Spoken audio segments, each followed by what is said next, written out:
I think if we're talking about a military regimen or a way that the church has been filtered through a secular mindset, you could think about veganism. I think veganism approaches a military rigor. I think about gym going, especially with young men, bodybuilding. And again, Deacon Joey and I were just talking before the episode about this. There's a narcissistic hall of mirrors in most public gyms. So you walk in there and God knows, 3/4 of the guys in there are gazing at themselves as they lift weights. Right. So, okay, good. I guess we're hemming in the chaos. We provide our lives a sense of order. We're not just plopped on the couch with a bag of chips and Netflix or whatever. Right. But here we're being seduced by a different idol. So we're going from one idol to the next. So really it's as simple as, as human beings, we're prone to idolatry, and we are likely to idolize ourselves if we forget the divine orientation of these forms of taking care of ourselves. What's up, guys? Welcome to another episode of Logos Podcast. This is Deacon Max. This is Deacon Joseph. Deacon Joseph. What's up, Deacon Joseph? Still Deacon Joseph. Still transitioning, huh? So making that Moving switch on. over. Moving on. Okay. Guys, today we have a guest on, a special guest, as all of our guests are, as we have established repeatedly. They're just so special. So special. We have Dr. Nathaniel Hill on. What's up, Doctor? Thanks for having me here. As you can tell, he has a radio voice. It just comes naturally to the you're gonna hear man. that. That's actually the only reason we invited you on. It's Great just 'cause, voice. Nothing to say. He does it so powerfully. That's right. A lot like Deacon Max. No, I'm just kidding. Anyways. Hey. I feel like you meant that. Did you mean that? No, I didn't. I apologize to her. Apologize to me. If you're new to Logos Podcast, we're glad you're here. We're glad you're listening to us. We are a podcast. We talk about the beauty and the truth of the intellectual and spiritual traditions of the Catholic Church. Deacon Max and I are both deacons studying to be priests, which we will be very shortly, which we're excited about. But for now, we're deacons, and we're pumped about this episode because Dr. Hill, who we're going to introduce at length more in a minute, he's a professor at our seminary, first-year professor, associate professor, assistant professor, assistant to the professor. What is that difference? Do you know what the difference would be? Well, it's a relic of the tenure track system. So it designates different ranks. So you go from assistant to associate to full. So you're on the bottom of the totem pole. I'm on the bottom of the totem pole. Welcome to the bottom of the totem pole, but you're in the totem pole, which You're is on not the totem nothing. pole. It's kind of like transitional deacons. We're kind of at the bottom of the totem way pole. at the bottom of the totem pole. But we're still there, so we're in good company. Well, welcome, Doctor. Yeah. Equivalent, yeah. Doctor, we're excited to have you on, but we have a cool topic that we're going to talk about today. How would we even define this topic? It's a mixed bag. It's a mixed bag, but it's going to be great. So I'm going to say with the outline, our title on the outline, right? It says Liturgy and Drugs with Dr. Nathaniel Hill. Not limited to, but focusing on. If that doesn't catch your attention, I don't know what will, right? That's right. So it's like the relationship, just like the need for man to impose order on his life in a certain way, and the means by which we do that thing. And so Dr. Hill wrote his dissertation on a particular author that we think helps illuminate this conversation. And in fact, Doctor, when you came and you gave kind of your mock lecture, preparing to potentially take on the job here, I was very intrigued by this talk because you mentioned the rule of St. Benedict, a saint who is very dear to my heart, and the connections you made between him and kind of a more secular poet and literary author was very intriguing to me. So, which we'll get into. Yeah. But first, before we do, we need to get to know our guest. who is our guest? Dr. Hill, who are you? Where are you from? Do you have a family? That type of stuff. Can you do a backflip? Absolutely not. Oh, I'm sorry. Okay. I grew up in rural Iowa, so Okay. my childhood home was surrounded by cornfields. Are you a Hawkeyes fan? I'm an Iowa State fan, which I'm Okay. very proud, actually, to Okay, say, given okay. that we're in the Big 12 championship. Oh, yeah. That is Football, big. That's big We're time. ranked top 5 in basketball, so it's a good time to be an Iowa State fan. Wow. Nice. Usually isn't. So I grew up in Iowa. I was a musician. I played in bands. I was a percussionist, jazz, classical, you name it pretty much. I thought I was going to be a musician. but I redirected to the lucrative profession of writing about poetry. Yes, baby. So I moved to Chicago, where I did my BA. Okay. That was at the University of Chicago. Okay, nice. And I would say that I was nominally Christian at that point. I grew up in a good non-denominational church that was sort of liturgically high-minded. So we would have reading groups on the side that would pray the divine office. Oh, wow. And if you sat in on any given Sunday, you'd notice that the Eucharistic rite was almost taken verbatim from the Catholic rite, with the exception of the real presence, right? The exception of transubstantiation. And is it non-denominational church? Non-denominational. That's interesting. Very, very intellectual, very theological, really influenced by Stanley Hauerwas, but also by the resurgence of interest in the early church. So we have something called house church, where we meet in small groups that were attempting to sort of revivify the form of the church in the first couple of centuries of its existence. So like the Ressourcement movement that happened in the Catholic Church, something similar was that what you were experiencing? That wasn't referenced explicitly, but I think something like analogous. And that's the church you grew up in, or that's the church you got into when you went to Chicago? That's the church I grew up in. Okay. And we became Mennonite, as it happens, when I was 17, which was not liturgically in keeping with the way we were. What? But it was in terms of the pacifistic stance that my church had at the time. That made sense with the Mennonites. Yeah. Okay. Briefly, tell us what a Mennonite is for our listeners who don't know. The most crude way I could put it is a diet Amish. Diet Amish. No, in all seriousness, no. It's an Anabaptist movement. Okay. Comes out of Germany. Yeah. Emphasizes pacifism, the care of the poor. Sort of, if to put it in Catholic terms, maybe leaning more Franciscan than other orders. Sure. Yeah. Okay, and all right, so you become Mennonite when you're 17, then you go to the University of Chicago. Yeah, and I basically don't go to church. You don't go to church anymore. It's a classic, dude. The classic story. You've heard of this before. Well, and maybe I'm leaping ahead here, but one of the reasons why I was so drawn to the Catholic Church is that it's the universal church. Right. It's not specialized, by which I mean my church in my teens that I attended was unique. You couldn't find that anywhere else. So you can't go to Chicago and find, Christ Community Church transplanted from Des Moines, Iowa to Chicago. Whereas the Catholic Church, granted, it accommodates itself to cultural difference, but it's the mass everywhere. That's right. Yeah. Right? So there's always a home for you. So that's a little beside the point. But I didn't go to church at all in college, really. I went to the Rockefeller Chapel at U Chicago was this sort of ecumenical, very, very loosely theological sort of place. But I started hearing weirdly about transubstantiation from secular points of view in my coursework. So you'd hear. Were you studying literature and poetry at Chicago, or were you doing music stuff? I've been English all the way through. Okay, gotcha. For 3 degrees. Okay, so cool. I have to say that is impressive for a college student, because most change majors at least one time, if not 2 or 3 times, especially as English majors. You went all the way through. Congrats on that. Impressive. I'll take the congratulations, although I think I intuited that I would have fallen on my face. Okay, so you're an English major and you hear about transubstantiation in your studies at Chicago? The first time that happened was in a seminar that was required of most U of C undergrads called Self-Culture and Society, and we were reading Max Weber. I'm not sure if you guys, the Protestant Ethic and the Spirit of Capitalism. That's right. And he talks about just the strenuous work ethic of the American, or more broadly of the Protestant, stems in part from a loss of transubstantiated mystery in the world. That when that mystery withdraws in the modern world, we find ourselves working ourselves to death as a kind of substitute. So that was the first time it happened. Then I was studying abroad in Paris my last quarter of That college. sounds so cool to say on the radio, dude. It's actually quite cliched to say, but in a certain milieu, it's exhaustively cliched. So I was in Paris, and it was an art history class, and I came across this brilliant art critic named Arthur Danto, who talked about Marcel Duchamp and his urinal piece. This is a work of modern art. I'll put in scare quotes.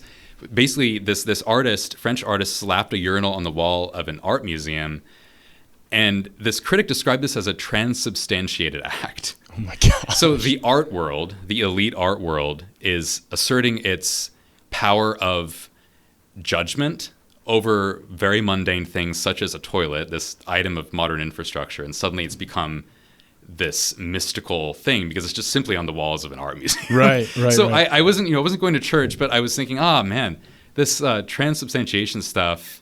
Why are secular critics talking about it? Why is this so important?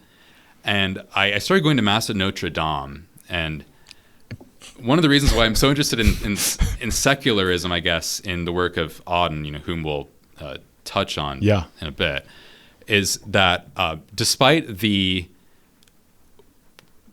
arguable apostasy of French culture in general, there was still this leftover of a leisurely attitude toward life, a genuine leisure, in that we'll take an hour to an hour and a half for lunch as opposed to 20, 30 minutes as we do in America. I found there to be a more sort of in-touch attitude to the body and to food and to wine. In France. Properly adjusted. Yeah, in France. But these are hangovers from the church, right? Yeah, okay. This does not just come out of nowhere. This comes out of the legacy of the Catholic Church in France, and which the is culture withdrawn. there, And the culture. So I was, in a weird way, I was persuaded by the secular remnants of Catholicism in the first place. And then I don't want to go into depth about the rest of the stuff, but it involves prayer and reading. But I found that the church's sacramentality was the only way to live in the world. Otherwise, you're going to be running from it. Suppressing it, fleeing from it, destroying it, loving it too much, as Augustine might put it. Yeah.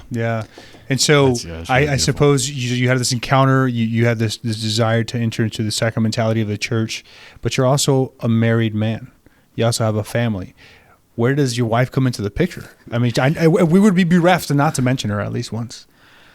That problem was obviated because I was Catholic before I met her. So we met on Catholic Match. Okay. Sweet. I was in grad school in Montreal at McGill. She was on Long Island. So my radius was rather wide, as you might imagine. But it was romantic. We made trips on the Adirondack Amtrak. It was a beautiful ride. It is. So I do get my seminar reading done on the way. We'd have a nice weekend together and back to Montreal. That's awesome. Cool. That's cool. And now you're married. You have children? I have two little boys, Felix and Julian. So Julian is just about 2.5, and Felix is just about 1, actually, in a few weeks here. Man, so you've had a tough 2 years of work. What are you talking about? That sounds easy. That's probably the only reason I have a job right now. So, man, that's one. Friends, sorry for cutting in the middle of this episode. Are you really that sorry? No, not really. Hey, guys, we're entering into a partnership with the Augustine Institute. The Augustine Institute is awesome. You should definitely check them out. They are a graduate-level school of theology that offers awesome degrees in pastoral theology, Catholic education, biblical studies, and straight-up theology. Straight up, right? These courses can be taken on the campus, especially their new, beautiful 300-acre campus. Are you kidding me? Gorgeous campus along the Missouri River in St. Louis. Or go online. That's right. Right? But, second case scenario. That's right. Right? Or hybrid. Best of both worlds. Boom, 50-50. But seriously, the faculty and staff at this institution is imbued in the tradition of the Catholic Church. They offer confession and adoration and Mass as a part of their culture, and you will be immersed in the beauty of the Logos if you attend this university. Scripture, the Catechism, Church Fathers. Come on. This is awesome. Hey, guys, and also check out the link below because their class registrations are still open, and you could apply for a scholarship. Who doesn't want free money? Fall of 2025. Go check it out. Thanks, guys. Wonderful. That's wonderful. Okay, so you become Catholic and you study at Chicago. You end up studying where else do you go to school? Right. So as I've just said, my MA was at McGill University. Oh, that's right. Okay. And then I moved to the University of Michigan. Go Blue. Hail to the victors, etc. You okay? Back in there. Hey, breathe. It's easy. They're okay sometimes. It's the most painfully timely announcement. Awful. It is. Hey, I totally forgot you went to Michigan until I asked that question. It's all right. Hey, God is good and loves right Dr. Hill. Anyways, okay, so U of M, that's where you did your doctoral work. Right. Okay. And then you got into this rather obscure but also really interesting topic that we're going to be talking about today. So help us understand what was the motivation for getting in. It's W.H. Auden, right? This is the poet who you got fascinated with? Right. Yeah, talk to us about him. So Max and I don't chide you for this, but this was actually just one chapter of my dissertation. I'm sure my advisors would tell you that I could use more focus. Yeah. So this is about 50 pages of a 200-page thing. Okay. But all of the writers in that dissertation were converts or reverts. So I'm interested in the leftover of the pre-converted self. What imaginative work does this secular life do in their art that could be described as distinctively Orthodox, distinctively Catholic? Okay. I'm dealing with both Roman Catholics and Anglo-Catholics here. So T.S. Eliot is another one of the writers whom I write about, is Anglo-Catholic, Protestant technically. What's an Anglo-Catholic, just for our listeners who don't know? An Anglo-Catholic, to put it jocularly, is someone who is more likely to suffocate from incense in a mass than the highest TLM goer you could ever imagine. But is still a Protestant. Okay. Smells and bells to the max. Okay. They have many of the same devotions, even sacraments that Roman Catholics have. And they operate under the old liturgical calendar, if I'm not I mistaken. believe so. Yeah. So Okay, it's no so very high church, very liturgical, high, very high but nevertheless Protestant. Even there's even Marian piety. I mean, I'm not Wow. sure about the state of the Anglo-Catholic Church today, but in Auden's time, in Eliot's time, it experienced a huge resurgence in England. So it was really in the air. Okay, and why were you interested in these guys, W.H. Auden and T.S. Eliot and some of these thinkers? Because of their attempt to secularize liturgical forms in poetry and in fiction, which is Okay, interesting. it's a strange task to set for oneself. But I think of a phrase of Monsignor Shea here, which is the conspiracy of grace. So in our world in which the analogia entis, as Aquinas would put it, is sort of withdrawing. And I know that I'm using the word withdraw quite a bit, but it's no longer as intelligible, culturally intelligible as it once was. Artists have to be really creative, really covert even, indirect. And so I found that these artists weren't just playing with our theological inheritance, but they were being really crafty with how they can make that inheritance speak to secular people without a theological grammar. So it's a kind, I would argue, of a new evangelization. Interesting. Okay. So just that I'm tracking with you, we're going to be talking about specifically W.H. Auden. This is the poet Absolutely. who we want to look into a little bit to kind of set the groundwork for the discussion we want to have with you. But you're seeing in him an attempt to, you say, even maybe evangelize by translating some concepts from traditional Christianity that, traditional Christianity is obviously fallen away from our culture, but he's trying to translate those concepts and present them and notice them in our kind of post-Christian, secular, industrial world. Yes. Okay. Which is kind of similar to what we do on Logos Podcast. It is. I mean, we're basically awesome poets who That's exactly people are going to write about. At least I am. Hundreds of years from For sure. No, it is. There is an attempt to sacramentalize what seems unsacramentable in the world. Yeah. Right? We take in kind of even popular culture rap music sometimes that we've talked about to try to bring about a certain pattern of the Logos. That's the idea. Right, to notice it, yeah. And so Auden here is trying to do something similar with the world he's living in. So there could be a toddling attempt at a transcendence of materialism that we're seeing outside the church as well right now. Yeah. And I think this is why, again, we've mentioned the name, but somebody like Jordan Peterson, I think, nails it on the head. And we'll talk about this more in depth here in a little bit. And Joseph Ratzinger himself, recognizing that there's an existential crisis after or during the move of the Enlightenment into the modern world, into the contemporary world, which we find ourselves in today. There's a big hole in man's heart to try to find meaning, and he's trying to do it in all these separate ways. Whether it be the contemporary artist putting a urinal on the wall, whether it be Auden trying to draft some sort of a prayer of a poem that has liturgical kind of nuances, which we'll talk about here shortly, or many other kind of contemporary depictions you can think about in the world, trying to order and give a real kind of almost a divine sense to reality without being explicitly Christian or having reference to God, a monolithic God of any real sorts. So, okay, so yeah, let's get into this. Tell us about W.H. Auden, just a little bit about his background and then some of his works and what's interesting in them. The first thing to note is he's one of the greatest poets of the 20th century, and you will get that from both secular and Christian readers and critics. Okay. So he's not out of left field. Gotcha. He's not a weird guy. He grows. Well, he is weird. Yeah, he may be weird. That's not what he said. But he has authority. Let's put it that way. He's weird and authoritative at the same time. So he's born in England, in York, in the north, but he spends most of his childhood in Birmingham, which I would describe as the Detroit of England. So it's the industrial region. Looks pretty bleak. It's not going to be on the list of people's tourist destinations. Okay. If you go to England, but this isn't so bleak for W.H. Auden. So as a child, he describes being in a gasworks, seeing the gasometers rise and fall, and describing them as numinous, which is one of the last adjectives you would apply to What does that word? factory. What does that word mean? I have a Numinous. definition. Okay, I think tell be us. responsible, and I try to get my students to do this all the time, to use definitions responsibly. So, Responsibly. Such a literature teacher, man. You can tell. You can Yeah, tell. the worst. so this is from the Oxford English Dictionary, Sense 2, which is psychological, but that tends to be the primary venue in which you'll find this word used. Relating to the experience of the divine as awesome or terrifying, designating that which governs the subject outside his or her own will. Okay, so W.H. Auden, he's growing up in Birmingham, England, and he's Birmingham. Birmingham. Birmingham, England. Thank you. And he's in the midst of all this industrial factory kind of environment, and he's describing that environment as numinous, as like transcendent, as divine, as imposing itself upon him in a way that he doesn't have control over, in a kind of a good Mystical way. Yeah, Mystical. so the factory steam is stirring his senses in the same way that incense haze is doing so at the Anglo-Catholic rites he would attend. And this has a deep relationship with Auden specifically, even as a boy. He's a boat boy, so he's carrying Okay. the incense grains. Oh, that's what he did at church.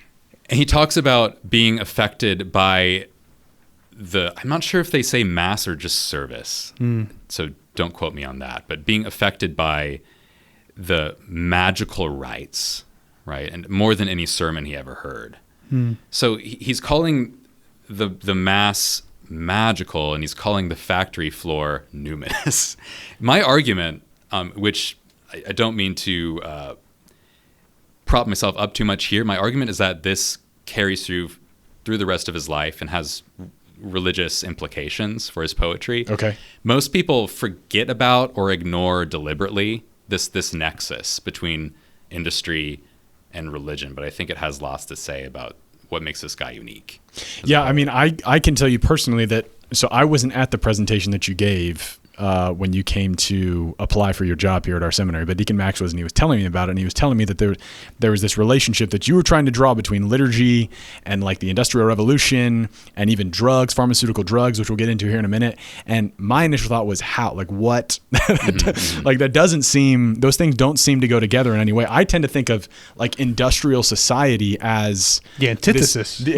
this mechanized thing that is drawn us out of a liturgical way of life and a rhythm of life. But and it presupposes atheistic principles. Seems to, yeah, exactly. But yet somehow Auden here is like, well, actually, there's something a-religious or maybe para-religious to this thing. And it's hard to say whether his boyish imagination stays with him, and this is an impossible way to look at a factory as an adult. So maybe this guy is just particularly adept at retrieving that kind of impressionability that you feel as a child, like my son with his construction equipment, which doesn't do anything. An adult values industry, construction equipment because they get things done. Right. They have a function. He plays with them. They're toys for him, right? Yeah. So it's a sort of an imaginative toy for Auden.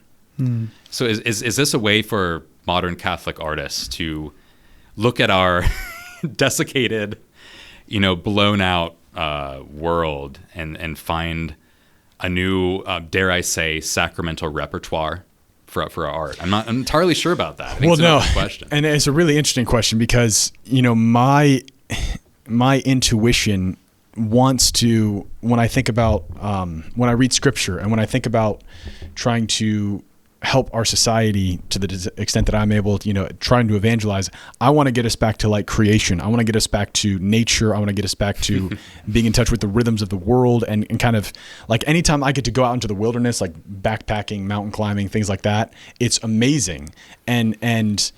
But then what I don't want to do is say, okay, now when I'm living in industrial society, when I'm living in the city, when I'm living in the suburbs, now all of a sudden I can't find God. Now because I believe that God is there, and we need to be able to see him there, right?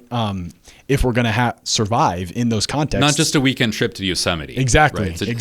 But it's available daily. So we want to be able to see how that transcendence even breaks through in these unexpected, mundane places. And you're suggesting that Auden was able to do that even throughout his entire career? I think he's a conflicted person. Okay. I think that he is conflicted about nature. You just brought that up, right? Yeah. So there's a funny anecdote, which is that some of his friends would set his clock back 3 hours and he would forget to have lunch. He actually says that I'm one of these people who cannot feel hungry unless he looks at the clock. Wow. And to bring it into the more Benedictine liturgical context, he suggested that the monks, especially the monks at Monte Cassino, were the first punctual people in history. So he says no Caesar would have bragged about making the trains run on time, but the monks suddenly established this idea of temporal order in the day. And Auden himself, being so regulated in terms of his temporality, I think latched on to that. Yeah, and you get this sense in a particular work of his that I think you elaborated on during this talk where I first met you, and I think would be very helpful to help our listeners understand kind of these themes that we see in Auden that we've already expressed to some extent now. This work of his called Orare Canonici. Ore canonice. Canonice. Am I right? Your Latin pronunciation is as good as mine. That's how I would pronounce it, but I am an amateur. So this poem, this work, right, written approximately 1950, late 40s through 1955 or so. Okay. So it's a combination of stuff. Helps reflect kind of who he is, his kind of his ideals, and the way he thinks that man can sort of. It seemed to me in my reading of these poems, as much as I could understand them, because admittedly, as I've admitted before on this podcast, poems and poetry is not my strength. I have tried, and I'm sure it's a problem with me. Hey, you read the Divine Comedy, that's poetry. Yes, and that also was hard, and it took about 3 or 4 times and a lot of phone calls to understand what was happening with Father Torres, who we've had on this podcast. Yeah. Medieval poetry can be a lot easier to understand than modern poetry. I will say that. Well, this proves that This is point, an example of that. right? So Auden is writing this poem that has regulated times, even at the title of each stanza. Yes, that's right, and it's so odd, right? Because the content is so vernacular. We're dealing with middle managers, with judges, with hangmen. These are the fixtures of some kind of mid-century world. Yeah. But he retains these almost arcane Latin titles, right? So it's not. I mean, even now we have morning prayer, mid-morning prayer, and the divine office. It's prime, it's terce, it's sext, it's nones, it's vesper, it's compline. Which are the traditional the traditional names for the hours of the liturgy. So just for our listeners, this poem that he writes, which we're saying is maybe an example of him trying to find the divine in the industrial and mundane world that he's living in. It's actually structured, so it's kind of a secular poem. It's not like explicitly religious in content, although we can maybe debate that. It might be worth just interjecting really quickly. Sorry for the noise. No, please. Shuffling papers. It makes it sound legit. We actually have notes. Auden writes to Ursula Niebuhr, who's the wife of Reinhold Niebuhr, the famous Protestant theologian. Okay. This is 1947. He asks her, "Where can I get texts of the offices, lauds, prime, etc., also their historical origins?" Wow. So he cares about where they come from.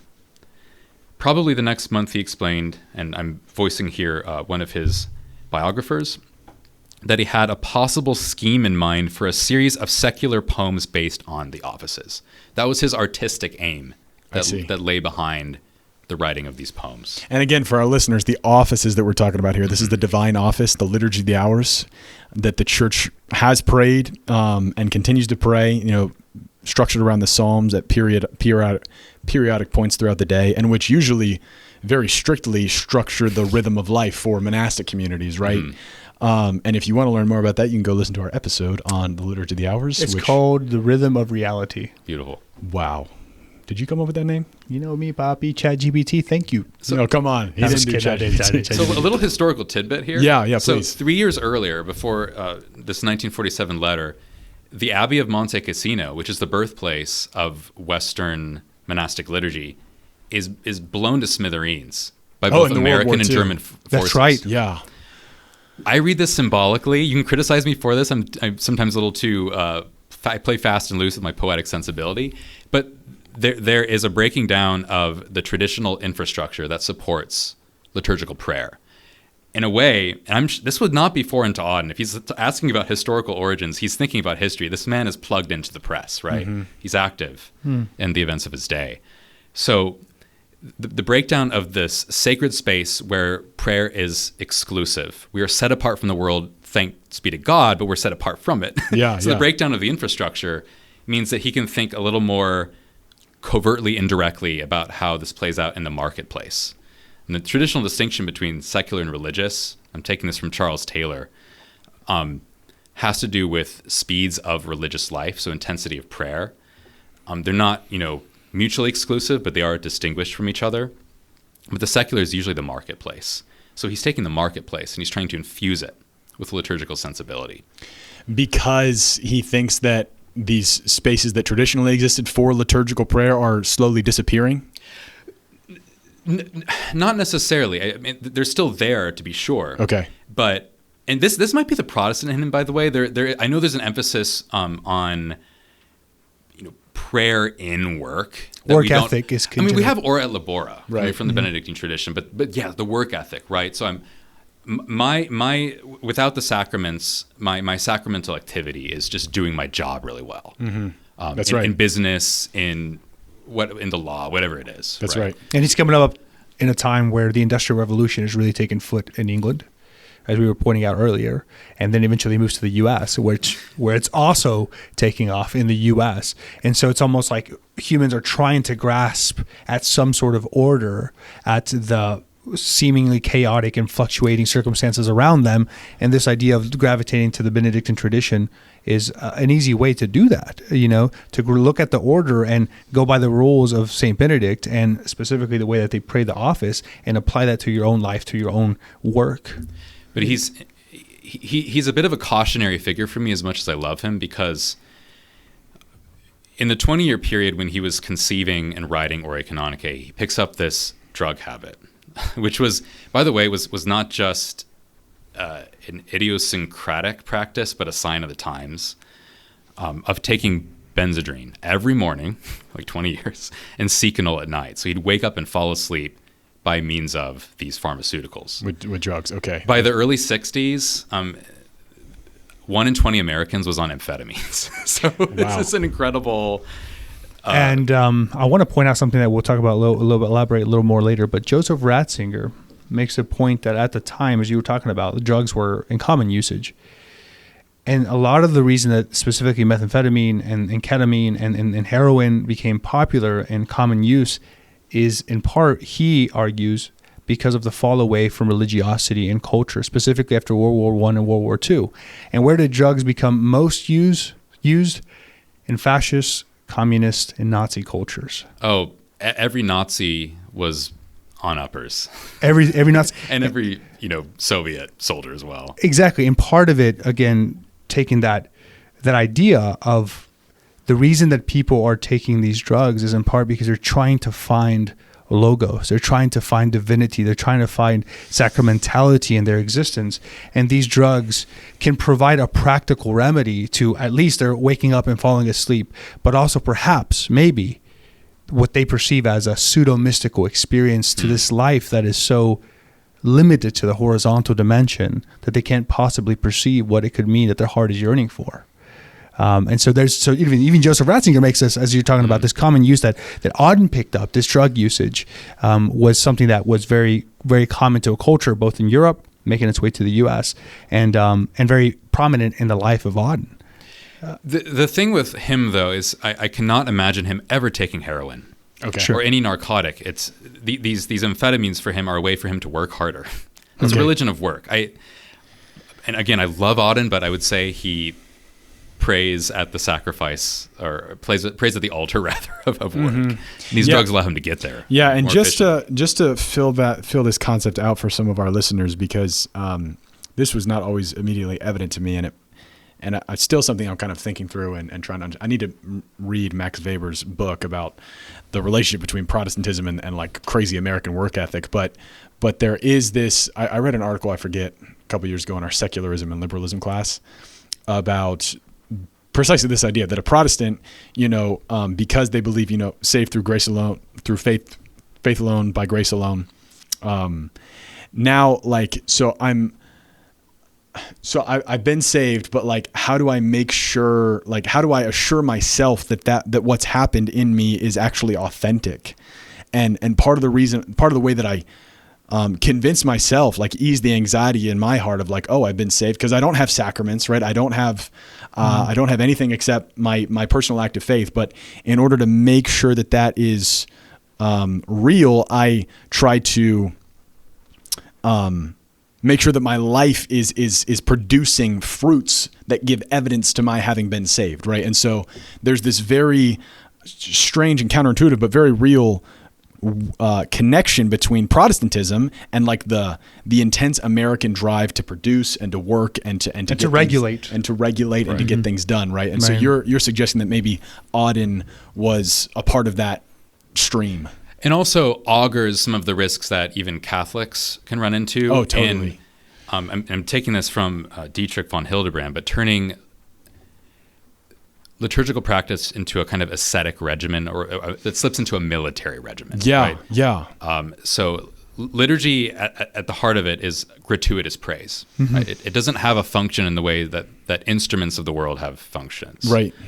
But it's also not made. It's something that's received not made. It's entered received. into. That's why it's gratuitous. It's given to us. Right. And I think it's very easy for us, understandably, in our world that is shaken to its foundations, that is chaotic, it's noisy, it's ambiguous, it's lost. It's understandable that, especially young men, you mentioned Jordan Peterson, it's understandable that young men would adopt the liturgical practices of the church as a way to self-regulate and to hem this in. But you need to remember that this is all coming from God and it's oriented toward God. Otherwise, you're going to slip into this kind of mindset where I think you'll be seeking out these sorts of coercive forms of spirituality, such as Benzedrine to wake up. And, or even a less dramatic use is even using the small things that are beautiful within the liturgy as crutches to your own life.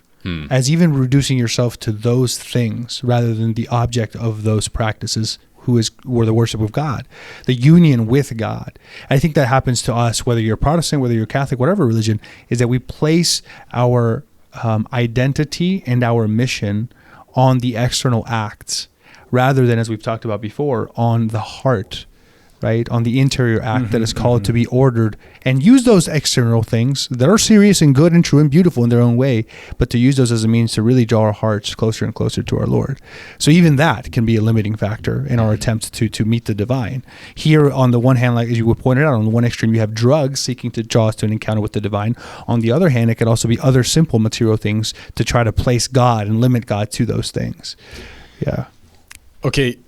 This is what's fascinating to me, though. Maybe so perplexing. Perplexing, fascinating, but good, helpful. So this guy, W.H. Auden, this poet, his life, I can see why you're interested in it, because I would suggest with Joseph, having learned from Joseph Ratzinger, in the same vein of what you're saying, is that we see this even remains today in our culture, this excessive use of drugs, right? And all of these kind of artificial means by which we instill order into our lives. And what my gut inclination would be, as a Christian who's benefited from divine revelation and who've been formed by the church's liturgy and tradition, is that that's what these people are really made for, that's what they're looking for, even if they haven't found it yet. And so they're substituting with all these drugs, whatever, all these different things, ways that they can kind of self-regulate.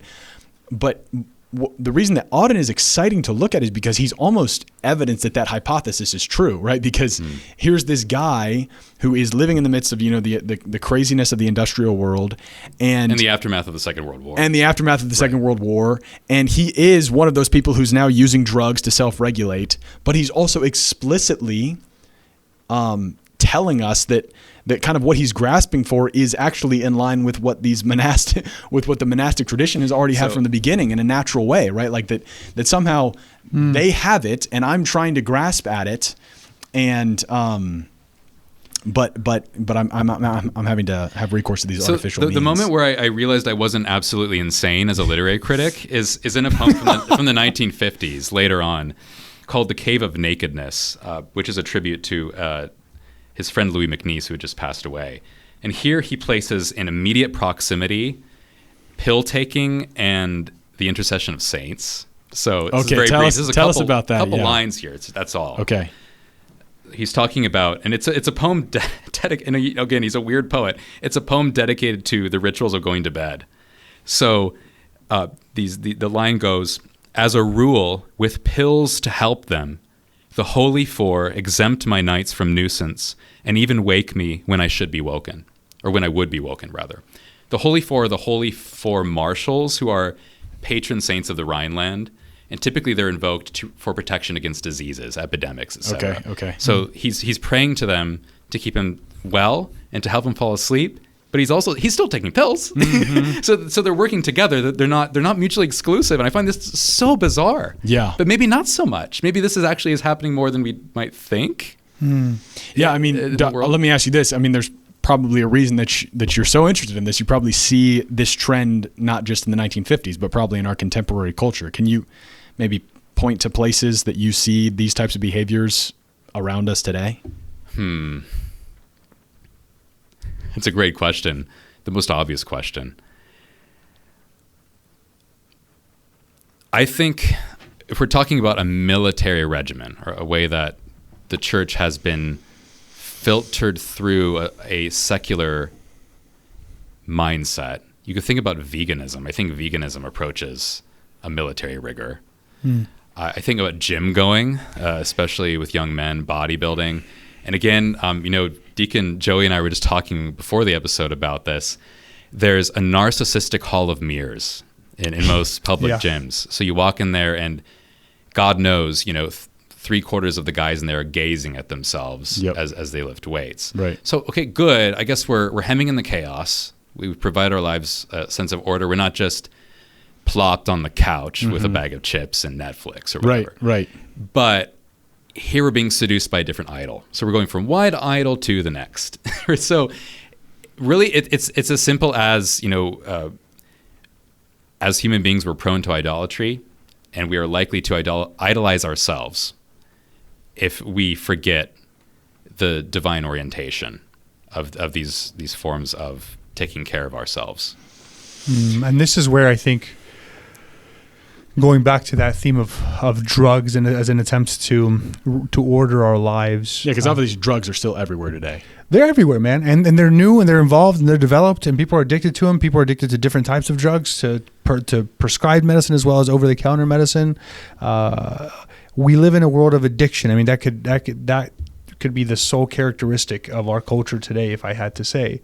We're addicts in our, to a lot of things. And I think that part of that idea, and part of the reason we have such a regimented way of going to the gym, such a regimented attempt to eating, such a regimented way in which we can vitamins, right? Just pouring out half your salary on expensive vitamins, or even a regimented way of which we approach the media. We don't like this person, we cancel them, and we do these things to ensure that their reputation is removed from the face of the earth, right? Because we want to install our own will, right? We want to impose our own will, which desires order upon these different things, rather than seeing perhaps the real occasion as to why we're lashing out in these ways. We want our lives to be well-oiled machines. Yeah. And there's actually, if I may, there's a quick passage from... Please. Because we've sort of skirted around Ore Canonicae a little bit. Yeah. It's a passage from Terce, which is the 9 a.m. poem. And I would describe this as a poem of professional preparation. So you can imagine yourself in front of the mirror getting ready for the day with all the anxieties, all the hopes that you carry with you into that moment. And he describes these regular people dreaming of how they might be anyone in this moment, right? So Auden's speaker says, at this hour we all might be anyone. It is only our victim who is without a wish, who knows already that is what we can never forgive. If he knows the answers, then why are we here? Why is there even dust? So God is the only one who can see the world omnisciently, be in possession of past, present, and future simultaneously. Yeah, that's right. We don't have that. Knows already that, in fact, our prayers are heard, that not one of us will slip up, that the machinery of our world will function without a hitch, that today, for once, there will be no squabbling on Mount Olympus, no Chthonian mutters of unrest, but no other miracle, knows that by sundown we shall have had a Good Friday. And earlier, and I was sad to see that I had omitted a previous passage from this poem from my collected quotes, but he recalibrates prayer in the form of a petition, an individualized petition, which starts with "let me." So he says, "Let me get through this coming day without addressing down from a superior, being worsted in a repartee, or behaving like an ass in front of the girls." Yeah. So there's a dream, and there's a reason why it ends with our machinery of the world functioning without a hitch, because these pathetic / ordinary, middle managers in front of the mirror resist the uncalculability of every single day as a human being, and you have to resort to prayers to God knows what. I mean, we read that these people pray to an image of themselves. It's sort of like Plato's nightmare, several degrees removed from the original, right? They pray to an image of themselves, and they're totally lost. They're crying out. They're crying out for existential security. So this is not Christian prayer, right? Yeah. The question is Auden suggesting through the very breakdown of this machinery that we see later in the sequence, especially at the crucifixion scene, that going through these sorts of things for secular people, experiencing existential breakdown opens us up to what is something like proper Christian prayer. Yeah. Is this a propedeutic move to something greater? Right, like it's a seed of the word. It's a step on the way, right? I'm thinking of I got a buddy. He's dating this girl, and he was sharing with me that she, he's trying to figure out if maybe she's, the one he wants to settle down with eventually. And she's expressed to him that she's not sure she ever wants to have children. And he asked why, and she said, well, she's like really fit. She's like super into her health, and she's got this really regimented routine and this manner of life. And she doesn't feel like she could give that up if she had kids. And in some ways, that's incredibly understandable, right? Because we live in a crazy, chaotic world that, by the way, is very atheistic and divorced from all meaning, and we feel like we're swimming. And so, in many ways, to this girl's credit and a lot of people's credit, they have kind of grasped and imposed order upon their lives through structure, through regimen, through discipline. And as you mentioned, that's better than sitting on the couch eating Cheetos all day, right? It is. Yeah. I don't want to just moralize. Right. And maybe, she or people like her are, drugs are a part of this equation as trying to like regulate their lives.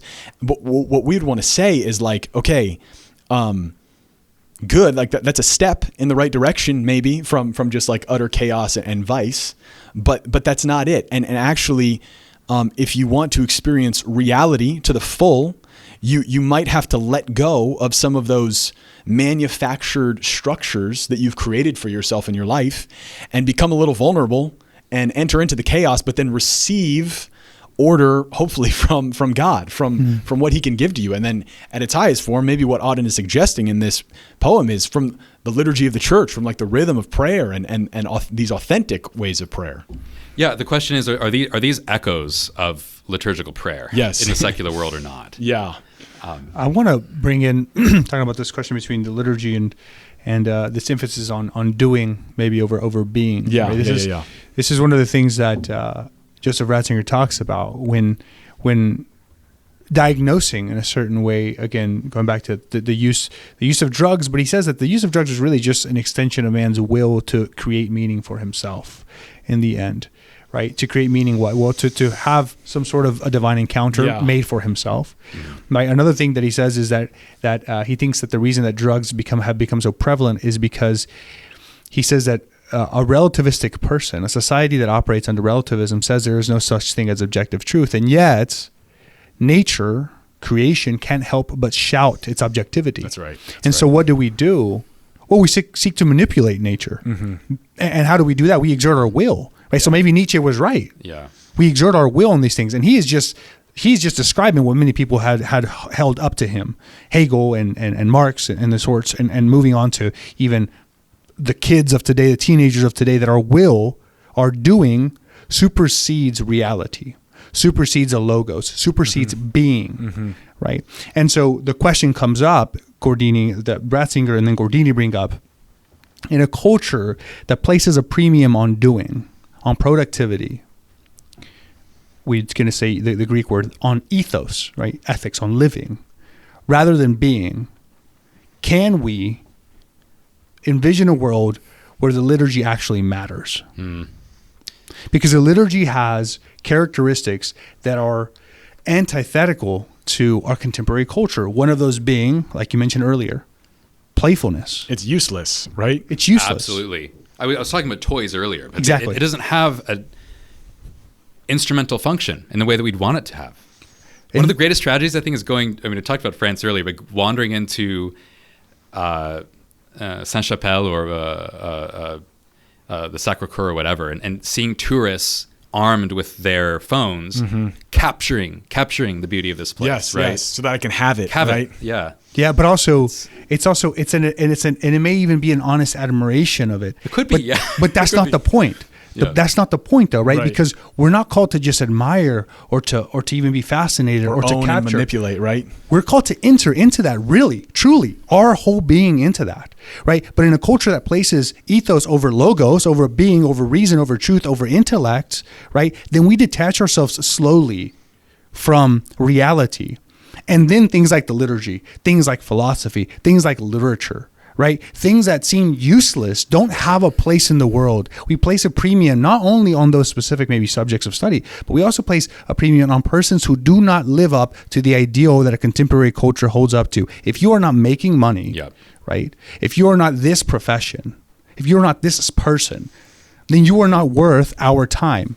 And somehow, if you're not this practice, if you are not according to this political ideal, if you're not carrying out this mandate, then something like religion seems useless to a world that no longer can grasp the idea that being sets precedent for everything that we do. Not that doing isn't important, not that work isn't important, not that working out is important, not that engineering isn't important. I'm sorry, we talk about engineering all the time, but not that saying that. But those things are subordinate to being.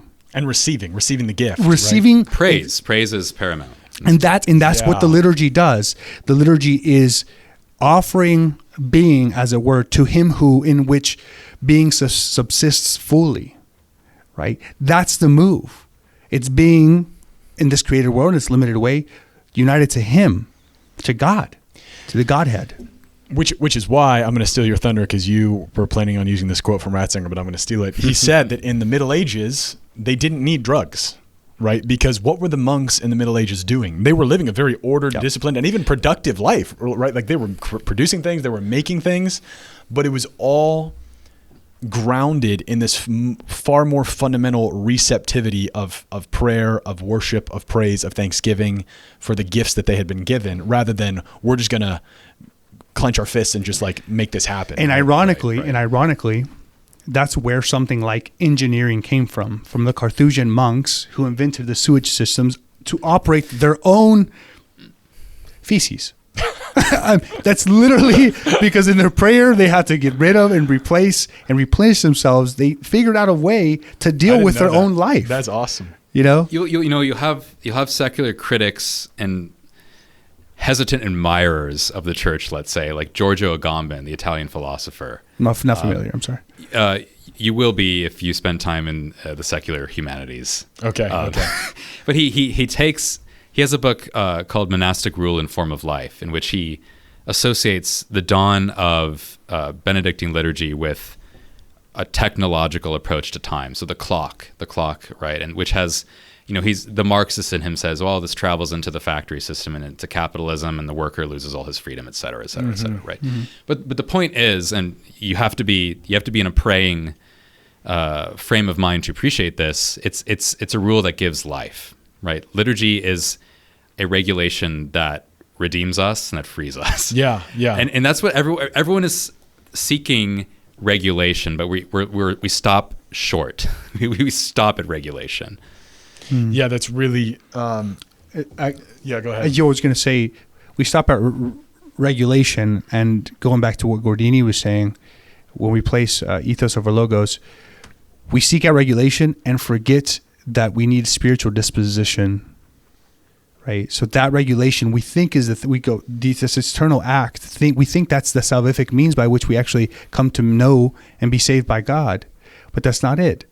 It's being formed in Him who is being, right? And from that proper relationship, then comes all other relationships to ourselves, relationships to our neighbors, right? And the way that we relate to our work, right? Because from that being comes the rest of our relation, if that makes sense. And then hopefully we can, as Auden was able to do as a small boy, like even when we're living in the midst of industrial concrete jungles, like even see God in and through all of that seemingly man-made chaos. And I think that's right. Like you said, you don't know if it's just his childhood imagination that's stayed with him. I think like the idea of the city, we've talked about this before. Ratzinger talks about this a little bit, but like the city is kind of it's this symbol of this man. It's technology in a sense, like it's this man-made thing. And Scripture, the city has kind of like a dark side. Like Cain is the first.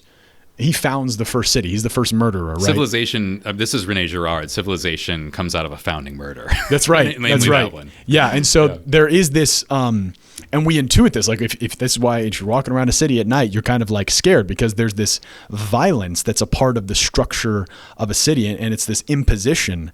But then at the same time, in the book of Revelation, heaven is a city. It's the New Jerusalem. And so the city itself, this is what God can do. He can take sin, and where sin abounds, grace can abound all the more. And so he can take even this idolatrous Tower of Babel that we have tried to construct for ourselves, and he can redeem it, and he can transform it into the city of God, the New Jerusalem. But what's important about that city, this is what Jonathan Padgett will point out, is that in the middle of the city, of the New Jerusalem, there is the tree of life, the remnant of the garden, the remnant of what's been given, what we did not create, what is received, and our doing is constructed around and integrated into that more fundamental receptivity of being, which is a fascinating thing. But all that to say, there's no reason why we shouldn't be able to find real transcendence even in the midst of modern cities, of industrial chaos. The hopeful part of me wants to agree with you. Okay. But I recall from last summer being in England and going to the part of London called the City. I'm not sure if you're familiar with this. So it's like a city within a city. Okay. It's like Wall Street, basically. And you find the most magnificent churches in the city of London in the capital T, capital C city. But they're now dwarfed by the hideous skyscrapers that have arisen in the last 50 or 60 years. So you can imagine a stockbroker at noon finding his way into one of these churches to pray. But the fact of the matter is that if we're using verticality as an index of our worship, it's commerce there that that dwarfs that's a fair prayer, point. right? And that's our world. I mean, it used to be that the church was the tallest building in a cityscape. And the bells of the church regulated time. Now what do we have? I don't know, our iPhone clock? Alarm clocks. And this is a fair observation. That's a really good point. Yeah, fair observation, Deacon Joseph and yourself, Doctor, that which it does probe that question anyways, that can we find meaning in a world that is surrounded by, in a world that is this concrete jungle, in a world that places premiums on skyscrapers and money.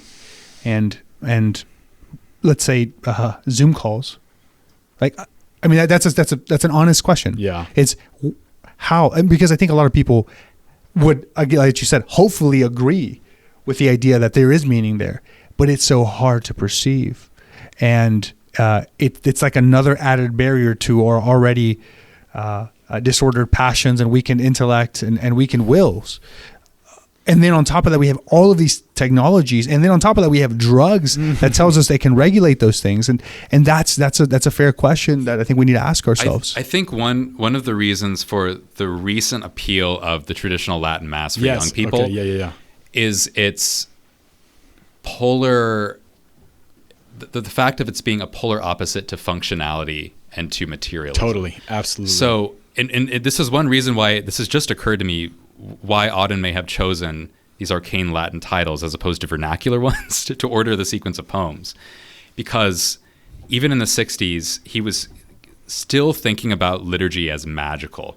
So speaking about, the now and the importance of history here, he wondered whether to an urban people, whether the Lamb of God would be, quote, liable to evoke ridiculous images because they were estranged from animal sacrifice in the way that first century people recorded in the scriptures were very in touch with. Yeah. And so Auden's point, though, he goes where you wouldn't expect him to go.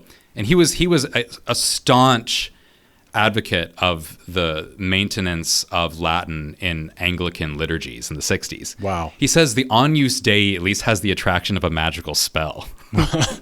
Wow. Right? So let's keep the Agnus Dei because the historical reference point of the lamb here is not going to make any sense for an urban people. Now, okay, I have 2 points based on what you just said. The first is, I think you're totally right about the attraction to the traditional Latin Mass, especially amongst young people, because it's so distinct from, it's so separate, it's so set apart from the rest of the world in which they find themselves. However, I think there's a danger in, and I think this is perhaps what's been correctly criticized about some of these people on the extreme traditional side of things, is that they perhaps are drawn to the more traditional liturgy because they're operating in a similar kind of mechanical mindset to somebody who's just trying to impose order upon their lives, right? Like they see this thing and they're like, okay, here's stability. Here's this thing that I can It's a mechanism. It's a mechanism, right? Which isn't to say there isn't real transcendence breaking in and through their experiences. And not to say that martyrs have themselves prayed this mass and for lived sure, in that. Totally. But this goes back to what I was trying to say earlier, Joey. It's like all of a sudden we go from one extreme of trying to regulate our lives to a different extreme of trying to regulate our lives. By putting in all these little things, put in the bell, put in the smoke, put in the incense, throw this here, put that there, throw that nice cloth on, get the nicest fabric in the world, do this, say these words, do it this way, kneel here, get up here, clap here. This is the way that we actually encounter God, which is just a simple overcorrection as to the medium here. Yeah, so we have to be vigilant as Christians to make sure that as we take care to make the liturgy beautiful and enter into it, we don't fall into this overcorrection of like we're just using this as a mechanism to like manufacture order within our lives. In our world in which, going back to the French Revolution, conservative and liberal are just these violent forms of waxing and waning. Yeah. Like flavor of the decade. Right. That shouldn't apply to the church as well. You have a little more stability there. Gosh, amen. That's a good. And then the second point I was going to make is, okay, this question that we've posed and kind of, it's an honest question. Can you find meaning in the city? Can you find meaning in the chaos of the industrial concrete or on jungle? a toilet that's slapped on the wall of a museum? Or in a toilet. I don't think so. But the question is, what is the limit of sacramentality? Yeah. What's available for beautification by the artist in our world? That frames it a little bit differently. So that would be, is the urinal on the wall of the museum, is that really beautiful? If I may, because this is so great, Auden has a poem about, or at least a poem in which toilets feature theologically. Okay, let's do it. This is incredible stuff. I mean, it's one of the reasons why I love him as a paradoxical poet. So, and this is all in parentheses, so it's a bit of an ironic aside. Okay. Orthodoxy ought to bless our modern plumbing. Swift and St. Augustine lived in centuries when a stench of sewage made a strong debating point for monarchies. Hygiene as ally, modern hygiene as ally of orthodoxy. Okay, I'm kind of down with that. So that may be a little bit extreme. A little campy and playful. However, the basic intuition that that the logos, the meaning, is still within the city.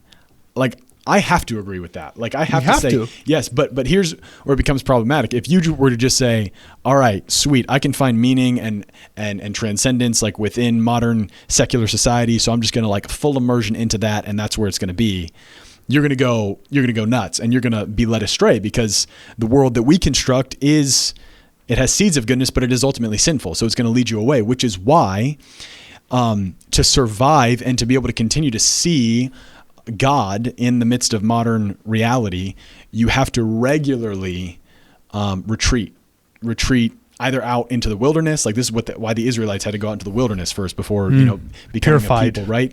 Or to the liturgy, to mass. Like you have to step away into the separate space where you can actually not be producing anything, not be just receiving and praising. And then what that can allow us to do is to go back out into the concrete jungle and be able to properly have order and see God in the midst of that. I mean, that's my optimistic, like, pastoral advice for people. I also, so if we're going to go into the wilderness, we have to resist the desire to capture it and to use it as a means to our own social capital, for lack of a better phrase. So Auden observes in an essay that our relation to nature has become one of contest. So we mountaineer because it makes us look athletic, and we conquer the mountain, or we go out in our air-conditioned $100,000 camper. Yeah, right? That's true. So we're keeping nature at bay. We're enjoying it, but we're keeping it at bay. So we need to recover a contemplative attitude, toward nature. But you get people who are worshiping nature now too. So you get a neo-paganism. Yeah, that's right. On the other side, with the functionalism. So it's a tough game. It is. It is a tough game. And I guess I want to reference. How could we not reference this one author? I know who he's that going I to say. think brings both of y'all together, as I do. Bring things together and persons together. You're glue guy. My glue guy. Where do we hear that from? Never mind. Sports. He's my glue guy. I don't know. Yeah, I'm not the glue guy, obviously. Joseph Pieper.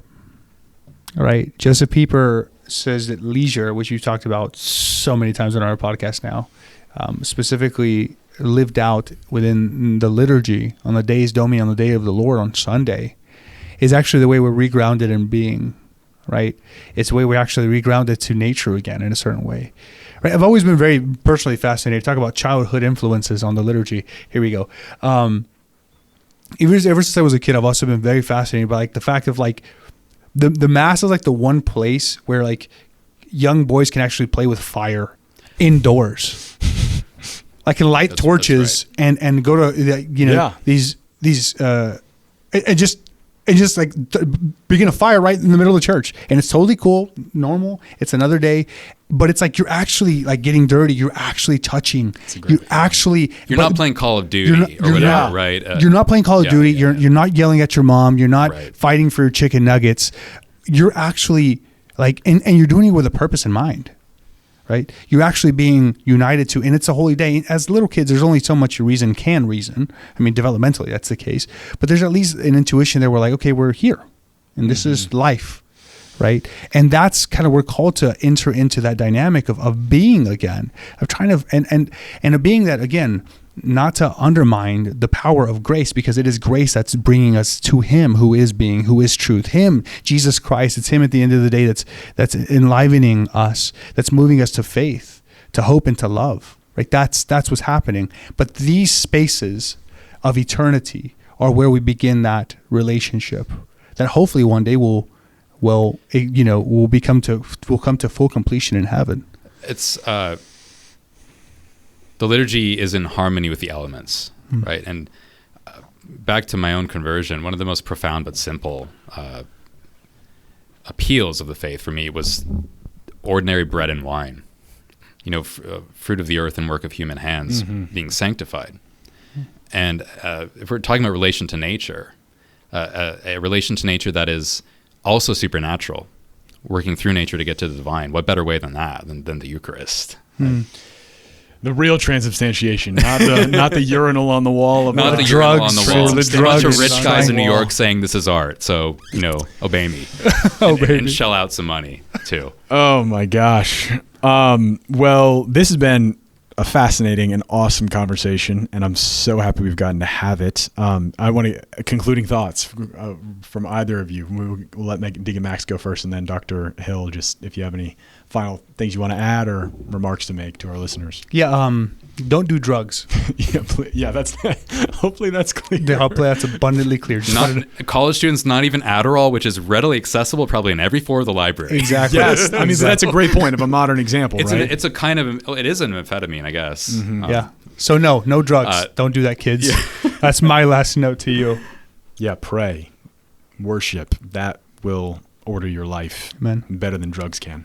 And remember that there's make you spaces happy. of your life that don't have to be used for anything or instrumentalized. Yeah. Bishop Barron always says, kind of be useful or be useless. Yeah. Let's go. That's the thing. We have to learn to be useless again and be okay with what that means to be playful, right? To enter into being once again. And that's the task of all of us Christians. And I think that's part of the reason why people are so attracted to people speaking about art again, or literature, have beautiful depictions of even podcasts online, and some people like Jordan Peterson and Jonathan Paggio, is because they're intuiting that man wants to reclaim imagination again, wants to reclaim the memory again. He wants to reclaim even the most elementary intuitions of man again, because that's where our heart is if we've lost our heart. And I think that's where a lot of that is leaning towards. And so thank you, Doctor. Thank you for coming on. Yeah. And thanks for everything you're doing. Thanks for being a husband and father, building the kingdom that way. But then also what you're doing at our seminary. I'm not in your class, but all the guys who are say that they're liking it a lot. You escaped. I escaped. I didn't have to. By the grace of God. Talk about grace, baby. No, this has been great. Thank you so much for your time. Yeah. Guys, we hope you enjoyed it. We hope you learned something. We hope above all it brought you closer to the Logos.